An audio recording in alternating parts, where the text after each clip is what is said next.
Yo man. Aha. Kimeze neza na ibindi gihe bambwira ngurusha ibintu byinshi by'umunyakigali n'ubusirimu ucyumbaza n'uvuga ibintu byose. Uzaruze ko mu ndege habamo toilette na douche. Aruze ko habamo restaurant. Aha. Ucyumbaza wowe ucyumbaza ibintu byinshi ndabizi. Noneho buri ari ikintu ubuse waruzi ko mu ndege habamo abanyonzi n'abamotari. Si ibyo gusa harimo n'ibindi byinshi, habamo na za bisi uratego, habamo baruzi ko sibo habamo n'imirenge n'imidugudu n'akagari n'isibo. Niyo mpamvu we narakubwiye kugira ngo usobanurire ku bintu by'ubunyakigali n'ubusirimu ndi uwa mbere.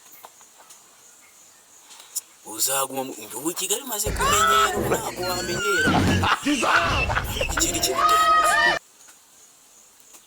Ese buriya mu ndege wari uzi ko habamo n'imirima abantu bajya guhinga?